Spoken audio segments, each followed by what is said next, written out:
We will take our Pulsar and connector. We will take a pair of wire cutters, put it directly on the base, and cut through. We will do this until it is completely disconnected. Once you have it completely disconnected, you will see that it leaves you with no exposed wires. You'll then take a pair of wire strippers, strip 3/4 of an inch off the end of it, and I'll be right back.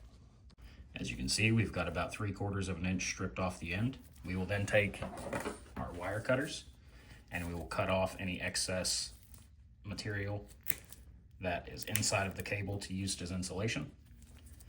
And we will also take this white wire and cut it down to base level. Just like so. We've got our red, black, and our green, and we will remove the excess fiberglass. So it should look like that. Now that we've got our 3 exposed wires, we're gonna go ahead and take our wire strippers on a size 18 gauge. We're gonna cut off about 1/4 of an inch. I'll be right back to show you what that looks like. Now that we've got each wire separated from the insulation here, we will go ahead and make sure that they're all straight and in a line with each other.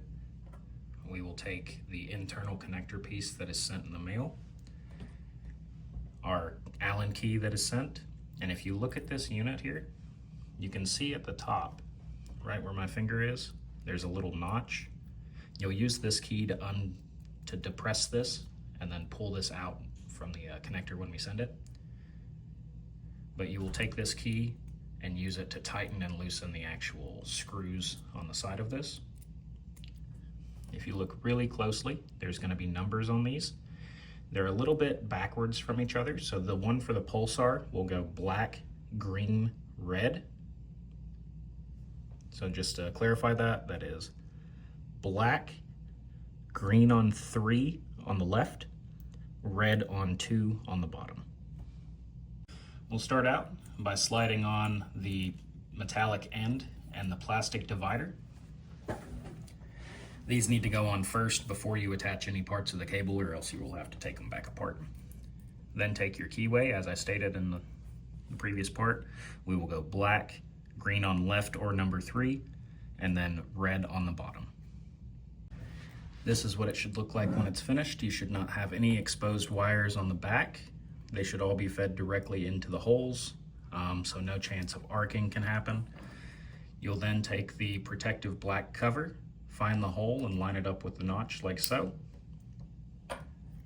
And then you will slide the end connector up, and on the back side you will see on the green side and the free side there are little notches. You'll just slide this right into place like so. You can take the plastic end off of your shipping connector, and what you'll do, you'll slide it on and it will only go in one way, so just rotate it until it fits. Now you've got it pressed in all the way. Make sure it seats well on that seal. Slide up the end connector, twisting on to make firm. And then we'll go ahead and we'll grab our 18mm wrenches. Use this one as our bracer. And then we will just go ahead and take the 18mm and on this and secure a tight fashion by twisting the back end. You will go until it is fully secure. Should be about 7 twists if you're going half turns. Look right there, that looks pretty tight, but it's not all the way tight, so we've got to go a little bit more. And just a little bit more. Now you see there is no crack on that divider. It is tight, so we know we've got a good seal. At this point, we would then hook it into a working cable and do a visual light test on your power supply box and just see if we are getting a blinking green light.